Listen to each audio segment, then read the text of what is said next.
स्वस्थ सिद्धांत प्रसारण में आपका स्वागत है।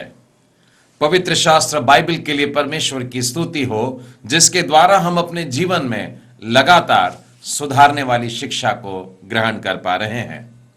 बीते 2 सप्ताह से हमारे मनन का विषय है अगुवाई। एक अगुवे की एक बड़ी सुंदर परिभाषा मेरे पढ़ने में आई। वो इस प्रकार से है कि एक अगुवा वो मनुष्य है जो जानता है कि वो कहां जा रहा है और साथ ही यह भी जानता है कि लोगों को वहां तक कैसे लेकर के जाए। इस दृष्टिकोण से अगर सोचें तो प्रत्येक विश्वासी एक अगुवा होता है। हर एक परमेश्वर पर विश्वास करने वाला व्यक्ति एक लीडर है, एक अगुवा है, और उसे बहुत से लोगों को साथ लेकर के चलना होगा। प्रारंभिक कलीसिया के प्रेरित पतरस अपनी पत्रियों में बार बार इस बात को दोहराते हैं। यदि आप पहला पतरस उसके 2 अध्याय में देखें तो 5वें वचन में आपको यह बात मिलेगी कि प्रत्येक विश्वासी एक याजक है। और उसी अध्याय के 9वें वचन में देखिए तो पतरस लिखते हैं कि हम राजपदधारी भी हैं, याजक भी हैं, और वो भी राजपदधारी हैं। मतलब हम अगुवे हैं। परमेश्वर ने प्रत्येक विश्वासी को अगुवे का काम दिया है। इसीलिए जो पाठ हम लोग सीख रहे हैं ये केवल कुछ खास चुने हुए लोगों के लिए नहीं, अपितु प्रत्येक के लिए है।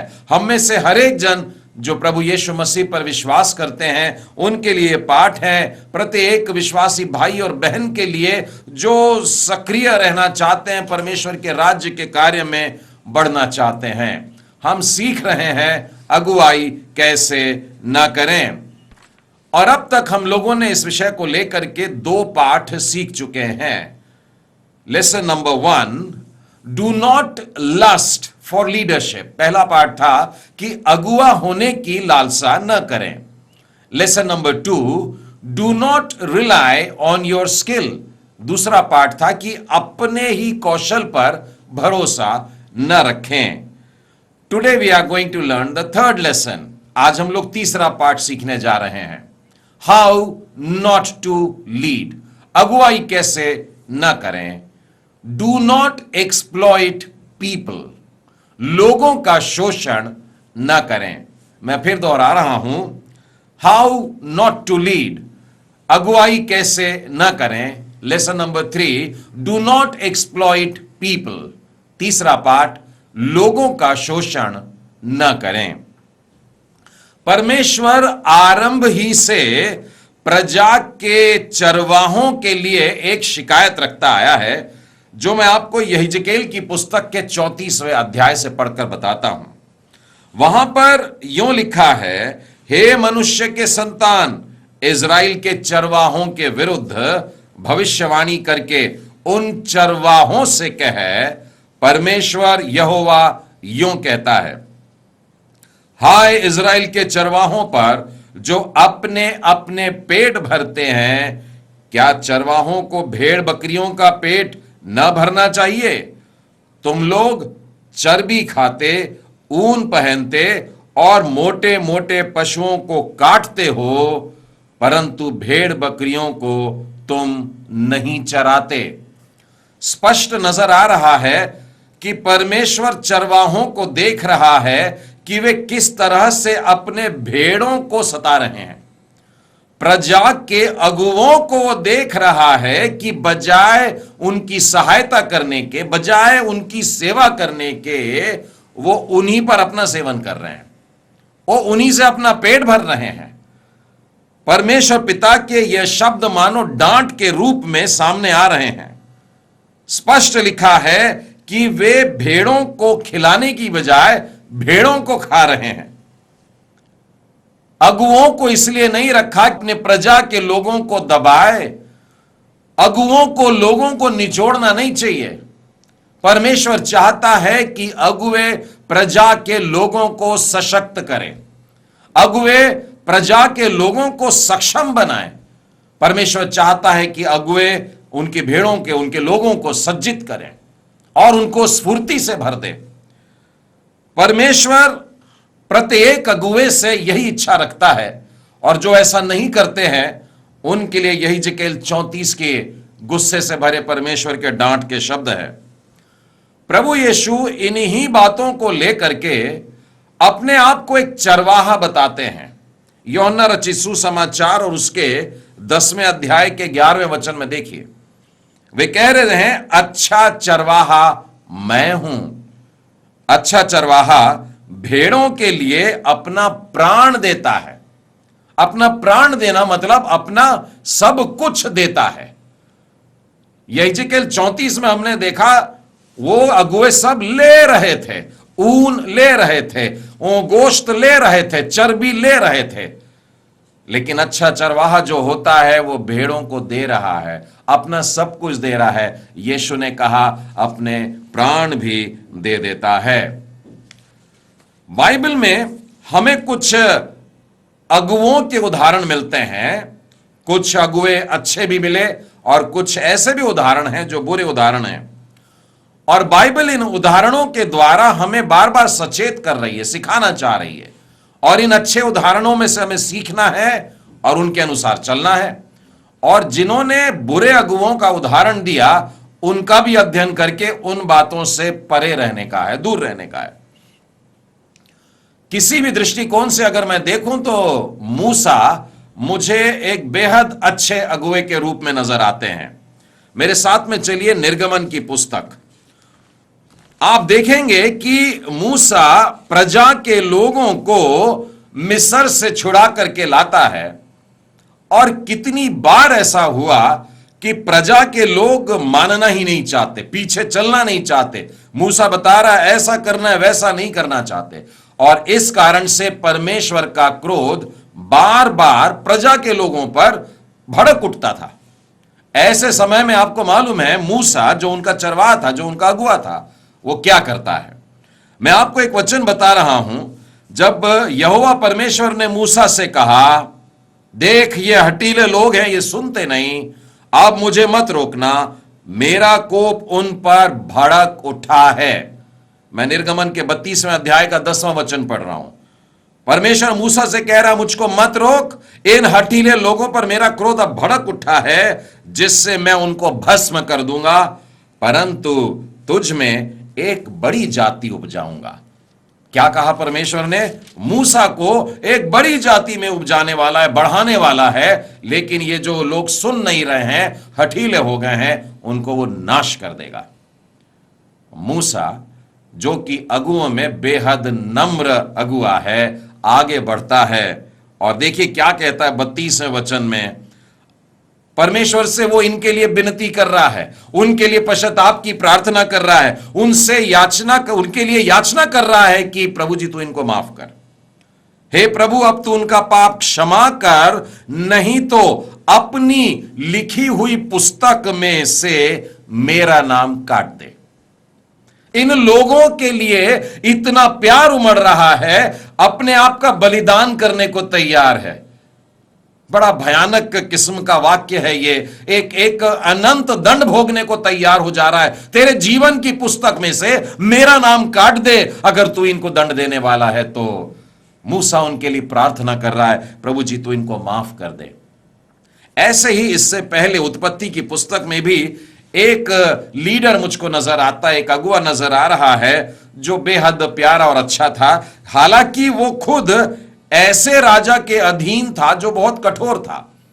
फिरौन के अधीन जब यूसुफ पहुंचा, जेल खाने में से निकाल करके वो राजमहल में बुलाया गया, और उस समय बड़े विपत्ति के दिन मिस्र देश पर आने वाले थे, लेकिन परमेश्वर ने बड़ी योजना के साथ में उसको राजा के बगल में रखा। राजा के बाद का पद उसके पास में था, और जब राजा ने यूसुफ के हाथ में देश को सौंप दिया कि तेरे बताई तरीके से, तेरे बताए नियमों के अनुसार अब यह देश चलने वाला है, विशेष करके वो 7 अकाल के जो वर्ष थे उसमें। और उन दिनों में आप जानते हैं कि यूसुफ ने क्या किया। यूसुफ ने मिस्र की सारी भूमि को फिरौन के लिए मोल ले लिया क्योंकि उस भयंकर अकाल के पड़ने से मिस्रियों ने अपना सब कुछ, यहां तक कि खेत भी बेच डाल दिया। इस प्रकार सारी भूमि फिरौन की हो गई। अब देखिए, राजा के पास में सब कुछ आ गया, प्रजा के पास में कुछ भी नहीं है सिवाय हाथ फैलाने के। लेकिन एक अच्छा अगुआ होने के कारण यूसुफ के शब्दों को देखिए। यूसुफ ने प्रजा के लोगों से कहा, देश के लोगों से कहा, सुनो, मैंने आज के दिन तुमको और तुम्हारी भूमि को फिरौन के लिए मोल लिया है और तुम्हारे लिए यहां पर बीज है, उसे भूमि में बो। वो कह रहा है, तुम्हारी भूमि तुमने राजा को बेच तो दी, लेकिन मैं तुमको वापस उसे दे रहा हूं, ये बीजों के साथ में दे रहा हूं कि उस भूमि में जाओ और उस भूमि में जाकर के खेती उगाओ, और जब फसल आ जाएगी तब क्या करना, तब उपजे हुए उसमें से पंचमांश फिरौन को देना, बाकी 4 अंश तुम्हारे बने रहेंगे। जितनी भी उपज होती है उसका 80% तुम खुद रख लो, अपने लिए रख लो, अपने लड़के बालों के लिए रख लो, और उसमें से तुम खाना। लेकिन उसमें का जो एक भाग है 20% का है, वो राजा के हाथ में ला करके देना।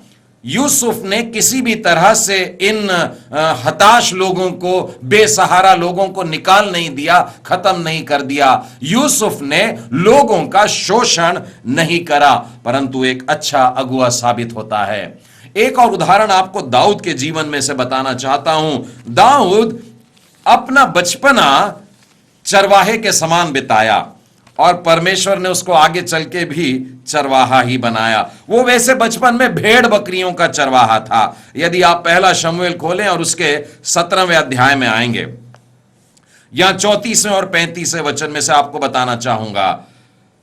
दाऊद ने शाऊल से कहा, तेरे दास अपने पिता की भेड़ बकरियां चराता था, और जब कभी कोई भालू या फिर कोई शेर आ जाता, कोई सिंह आ जाता और लपक कर किसी बच्चे को पकड़ लेता, किसी मेमने को दबोच लेता और भागता, तो मैं देखता नहीं रहता, मैं उठकर के दौड़ता, उस सिंह का पीछा करता, उसके मुंह में से मेमने को निकाल लेता और फिर उसके बाद उसको पकड़ के मार डालता। अपने आप को बलिदान करने की इच्छा रखने वाला ऐसा चरवाहा, इतना प्रेम करने वाला चरवाहा। और ऐसी घटना जब भालू के साथ में भी हुई, बिल्कुल इसी रीति से उसने उस मेमने को छुड़ा के लाया, उस भेड़ को बचा लिया। एक प्रश्न पूछना चाहता हूं, यदि आपके पास में 100 भेड़ें हैं और 100 में से एक सिंह ने आके एक पिल्ले को उठा लिया, बताइए आप क्या करेंगे? क्या आप 99 को पकड़ के नहीं बैठ जाएंगे और उस एक को बचाने नहीं जाएंगे? कहां जान खतरे में डालें और उस एक को बचाने के लिए जाएं? एक ले गया, मेरे पास तो 99 है, भरपूर है। लेकिन बाइबल हमें बताती है कि एक को बचाने के लिए परमेश्वर आता है। प्रभु यीशु एक को बचाने के लिए कहता है, 99 को संभाल के रख दो, लेकिन एक को बचाने के लिए लाओ। दाऊद के पास में बहुत सारे थे, सैकड़ों भेड़ें होंगी, लेकिन एक भेड़ को जब सिंह पकड़ के ले जाता है, उसके पीछे दौड़ता है वो, उसके मुंह से छुड़ाता है वो, उस पर हमला करके उसके बालों को पकड़ करके, लिखा है, उसे मार डालता हूं मैं। मेरी भेड़ों को मैं सुरक्षित रखता हूं अपनी जान पर खेल करके। इस प्रकार से दाऊद का जीवन बीत रहा था, और इसीलिए परमेश्वर ने उसे इजराइलियों का भी चरवाहा बना दिया, उनका राजा बना दिया। आप मेरे साथ दूसरा शमूएल और उसके 7वें अध्याय का 8वां वचन देखें। इसलिए अब तू मेरे दास दाऊद से यह कहना, सेनाओं का यहोवा यूं कहता है कि मैंने तो तुझे भेड़शाला से और भेड़ बकरियों के पीछे फिरने से इस मनसा से बुला लिया है कि तू मेरी प्रजा इज़राइल का प्रधान हो जाए। छोटे छोटे काम भी जब हम करते हैं मित्रों, हमारा परमेश्वर हमें देखता है। हम भेड़ों को भी चराते हैं तो परमेश्वर देखता है, हम भेड़ों को कैसे चराते हैं देखता है। हमारी भेड़ जब बीमार हो जाती हैं तो हम उनको कैसे उठाते हैं देखता है। हमारी भेड़ जब मुश्किल में पड़ी हो, उनको बचाने के लिए हम अपनी जान जोखिम में डालते हैं, वो परमेश्वर देखता है। और उसके बाद बाइबल कहती है, इसलिए कि तू यह सब करता है, मैंने तुझे बड़े काम के लिए चुन लिया है। मेरी प्रजा के ऊपर तू चरवाहा होगा, क्योंकि तेरे अंदर चरवाहों का मन है। दाऊद के अंदर चरवाहों का मन था। दाऊद अपनी जान देना जानता था अपनी भेड़ों के लिए, इसलिए जब वो राजा बनता है तो अपनी प्रजा और अपने लोगों के लिए अपने आप को बलिदान करने के लिए आगे बढ़ जाता था। और यही कारण है उसकी प्रजा के लोग दाऊद के लिए अपने आप को शहीद करने को तैयार हो जाते थे। दूसरा शमूएल देखिए और उसके 5वें अध्याय और उसके पहले वचन में क्या लिखा है। इजराइल के सब गोत्र दाऊद के पास हेब्रोन में आकर के ये कहने लगे, सुन, हम लोग और तू एक ही हाड़ मांस है, हम दोनों अलग नहीं हैं। लोग दाऊद से कह रहे हैं, सारे गोत्र के लोग कह रहे हैं हम अलग नहीं हैं, तेरा शरीर मेरा शरीर, तेरी हड्डियां मेरी हड्डियां हैं। अपने आप को दाऊद के साथ में एक कर लिया। क्यों? क्योंकि वो इतना प्रेम करता था। क्यों? क्योंकि वो चरवाहे का मन रखता था। क्यों? क्योंकि वो उनके लिए जान देने को भी तैयार हो जाता था। दूसरे वचन में देखिए क्या लिखा है, जब शाऊल हमारा राजा था तब भी इज़राइल का अगुआ तो तू ही था, क्योंकि यहोवा ने तुझसे कह दिया था, मेरी प्रजा इज़राइल का चरवाहा और इज़राइल का प्रधान तू ही होगा। लोग जानते थे जब शाऊल के अधीन भी दाऊद रहता था तो लोग दाऊद से प्रेम करने लग गए थे, क्योंकि दाऊद के अंदर चरवाहों का सा मन था। क्या आपको वो घटना याद है जब एक बार दाऊद ने कहा मुझे प्यास लगी है, और वो बैतलहम के फाटक के पास में जो पानी का झरना है, जो कुआं है, वहां से मुझको कोई पानी ला करके देगा क्या? दूसरा शमूएल और उसका 23वां अध्याय और उसके 15वें वचन से आगे लिखा है, दाऊद ने बड़ी अभिलाषा के साथ कहा, कौन मुझे बैतलहम के फाटक के पास के कुएं का पानी पिलाएगा? और उसके सैनिकों में से, लोगों में से 3 वीर खड़े हो जाते हैं और वे अपनी जान पर खेल करके जाते हैं, बैतलहम के फाटक के कुएं के से पानी भर के दाऊद के पास ले आते हैं। वे पलिश्तियों की छावनी पर टूट पड़ते हैं और जब पानी ला करके दाऊद को देते हैं तो दाऊद की आंखों में आंसू आ जाते हैं। वो उस पानी को लेता है लेकिन पी नहीं पाता। वहां लिखा है, परंतु उसने पानी पीने से इनकार कर दिया। दाऊद ने कहा मैं ये पानी पी नहीं सकता हूं। उसने उस पानी को लेकर के यहोवा के सामने अर्घ करके उंडेल दिया, परमेश्वर को चढ़ा दिया। बड़ा बेशकीमती ये पानी है जो इन लोगों ने मेरी खातिर अपनी जान को जोखिम में डाल करके लाया है। वो कहता है, हे यहोवा, मुझसे ये काम दूर हो जाए, क्या मैं इन मनुष्यों का लहू पीऊं जो अपने प्राण पर खेल करके ले आए। यदि अगुवे अपने आप को देने के लिए तैयार हो जाते हैं प्रियो, तो प्रजा के लोग भी पूरा बलिदान करने के लिए खड़े हो जाते हैं। यदि आप नहम्याह के जीवन से देखें तो वो भी एक ऐसा ही अगुवा था जिसने अपना सब कुछ लोगों के लिए दे दिया, न्यौछावर कर दिया। यदि आप नहम्याह की पुस्तक और उसके 5वें अध्याय में आए तो मैं आपको 14वें और 15वें वचन में से पढ़ के बताता हूं। देखिए, ये वहां का अधिपति था। नहम्याह 12 वर्ष तक वहां का गवर्नर रहा और फिर भी देखिए क्या गवाही है। 12 वर्ष मैं और मेरे भाइयों ने अधिपति के हक का भोजन नहीं खाया। उनके हक की बात थी, वो कर सकते थे लेकिन फिर भी वो नहीं किया। परंतु पिछले अधिपतियां जो मुझसे पहले थे, वे प्रजा पर भार डालते थे और उनसे रोटी लेते थे, दाख मधु लेते थे और चांदी भी लेते थे, 40 शेकेल चांदी लेते थे। वरन उनके सेवक भी प्रजा के ऊपर अधिकार जताते थे। परंतु मैं ऐसा नहीं करता था क्योंकि मैं यहोवा का भय मानता था।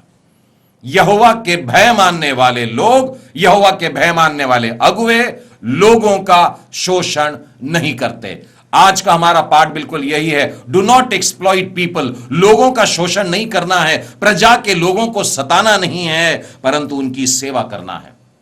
हमारे भारत देश में बहुत सारे राष्ट्रपति हुए हैं, लेकिन एक राष्ट्रपति हैं अब्दुल कलाम, जिनको एक खास उपाधि मिली और वो ये थी कि जनता के राष्ट्रपति। और आप जानते हैं अब्दुल कलाम का जीवन अगर आपने बचपन से लेकर उनके पूरे जीवन के दिन तक देखा है तो आप जानते हैं कि क्यों कर उनको जनता का राष्ट्रपति कहा गया है। वे पद के पीछे कभी नहीं भागे, वरन यह देखने में आता है कि वो पदवी थी जो उनके पीछे भागा करती थी। अगर आप यूनाइटेड स्टेट्स को भी देखें, अमेरिका के देश को देखें, तो वहां पर भी बहुत सारे राष्ट्रपति हुए हैं, परंतु उनमें से अब्राहम लिंकन का नाम एकदम अलग है। और केवल इस वाक्य से आप उनको जानते पहचानते हैं कि जब वो सरकार बना रहे थे तो उन्होंने क्या कहा मालूम है? ये लोगों की सरकार होगी, ये लोगों के लिए सरकार होगी और ये लोगों के द्वारा ही सरकार होगी। और इस स्लोगन के कारण और इसके अनुसार उनकी सरकार रही भी, और इस वजह से लोग बेहद उनको चाहते थे। अलेक्जेंडर द ग्रेट, सिकंदर महान के बारे में आपने सुना होगा। कभी आपने गौर किया है कि सिकंदर के नाम के आगे महान क्यों जोड़ दिया गया? क्या इसीलिए कि वो सारी दुनिया को जीतना चाहता था? लोग ऐसा ही समझते हैं, लेकिन यदि आप सिकंदर के जीवन को देखें तो ये राजा ऐसा अगुआ था जो अपनी प्रजा से प्रेम करता था। ये वो राजा था, ये वो सिकंदर था जो अपने लोगों के साथ में, अपने सैनिकों के साथ में बैठ करके जब भोजन करता था तो अपनी थाली में से उनको भी दिया करता और उनके थाली में से लेकर के मिल बांट करके। इतना प्रेम सिकंदर के जीवन में था। सिकंदर की एक और बात मुझे याद आती है कि वो अपने सैनिकों को, जितने प्यादे थे उनके असंख्य थे, लेकिन उनमें से एक एक का पहला नाम लेकर के वो आवाज दिया करते थे, उसको बुलाया करते थे। उनके मन में कितना प्यार उमड़ करके आता होगा अपने राजा के लिए, सिकंदर के लिए। बहुत आनंदित हो जाते होंगे वे लोग और अपनी जान देने को तैयार हो जाते होंगे। यहां तक कि जितने भी युद्ध उन्होंने किए, इतिहास बताती है कि कोई सा भी मौसम क्यों ना हो, तपती हुई धूप हो या बड़ी भयानक शीतलहर चल रही हो, अगर युद्ध पे जा रहे हैं तो सिकंदर भी जाता था। सिकंदर महान उनके साथ साथ लड़ाई पर निकल जाता था। इन बातों से मैं यह बताना चाहता हूं कि जो अच्छे अगुवे होते हैं वे अपनी प्रजा का शोषण नहीं करते हैं, परंतु हर एक समय में मित्रता का और बड़े आदर का भाव लेकर के अपनी प्रजा के साथ में रहते हैं। प्रभु यीशु मसीह के जीवन में से कुछ बात बताना चाहूंगा। उनके समय में भी जो अगुवे थे, धार्मिक अगुवे थे, वे लोग धर्म की बातों को या व्यवस्था की बातों को लेकर लोगों के सामने ऐसे रखते थे कि ये नियम है।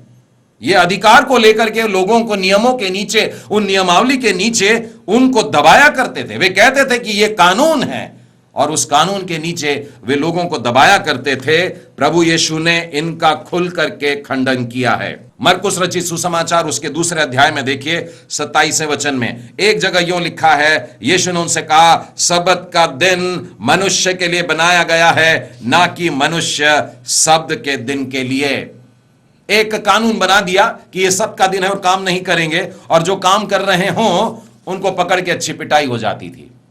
लेकिन खुद सब्त का दिन हो और अपना गधा प्यासा हो तो ले जाकर के पानी पिला देते।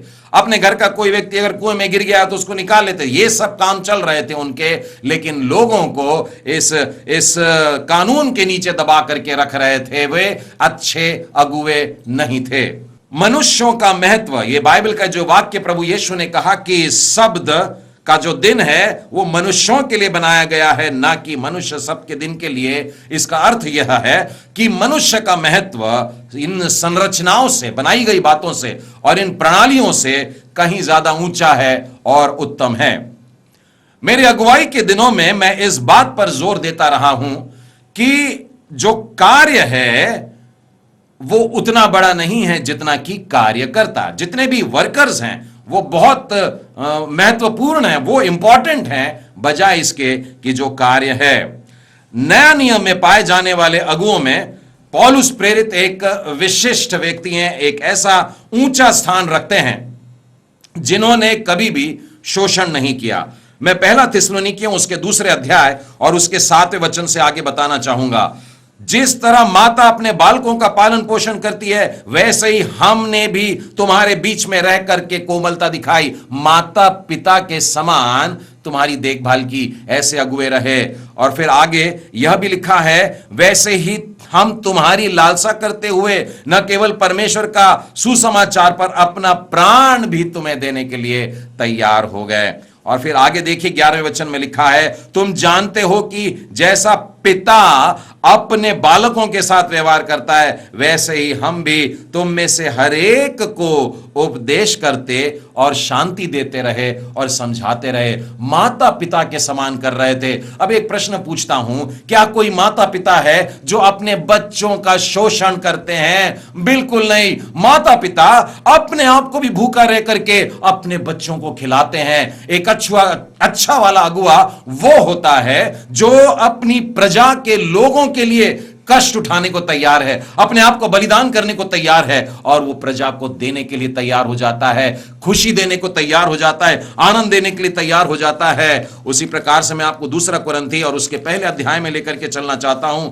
यहां पर 24वें वचन में देखिए लिखा है, यह नहीं कि हम विश्वास के विषय में तुम पर प्रभुता जताना चाहते हैं, परंतु तुम्हारे आनंद में सहायक है। एक अगुआ जो होता है वो चढ़ करके बैठने वाला नहीं होता है, प्रजा को दबाने वाला नहीं होता है, परंतु साथ लेकर चलने वाला। 7वां अध्याय और दूसरे वचन में देखिए, हमें अपने हृदय में जगह दो, हमने न किसी के साथ में अन्याय किया है, न किसी का कुछ बिगाड़ा है, और ना ही कभी किसी को ठगा है। एक अच्छे अगुए में ये सारी बातें होनी चाहिए। किसी के साथ अन्याय मत करिए, किसी का कुछ बिगाड़िए मत, और किसी को ठगिए मत। मैं एक और वचन बताऊंगा, दूसरा कुरिन्थी उसका 13वां अध्याय और उसके 10वें वचन में इस प्रकार से लिखा है, इस कारण मैं तुम्हारी पीठ पीछे ये बातें लिखता हूं कि उपस्थित होकर मुझे उस अधिकार के अनुसार जिसे प्रभु ने बिगाड़ने के लिए नहीं परंतु बनाने के लिए मुझे दिया है। प्रियो, सचमुच एक अगुए की जिम्मेदारी है, वो अपनी भेड़ों को थकाता नहीं है, उनको सक्षम बनाता है।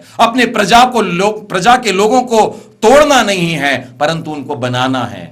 एक अगुआ उनको ढाता नहीं है परंतु उनका निर्माण करता है। एक अगुआ अपने प्रजा के लोगों को चिढ़ाता नहीं है परंतु उनको सिखाता है। एक अच्छा अगुआ अपने प्रजा के लोगों को गिराता नहीं परंतु उठाता है। लोग ऐसे अगुओं का आदर करते हैं। मत्ती रचित सुसमाचार के 12वें अध्याय और उसके 20वें वचन में से बताऊं आपको, यहां पर यूं लिखा है, वह कुचले हुए सरकंडे को न तोड़ेगा और न धुआं देती हुई बत्ती को बुझाएगा, और जब तक वह न्याय को प्रबल न कराए और अन्य जाति उसके नाम पर आशा रखेगी। ऐसे अगुओं को लोग चाहते हैं, और यही कारण है कि प्रभु यीशु के जीवन में जब हम इन बातों को देखते हैं तो प्रभु को अपना चरवाहा कहने से लोग हिचकिचाते हैं, उसको अपना चरवाहा बनाना चाहते हैं। प्रभु यीशु ने एक वाक्य कहा था कि मेरी भेड़ें मुझे जानती है और मैं अपने भेड़ों का नाम ले ले करके बुलाता हूं।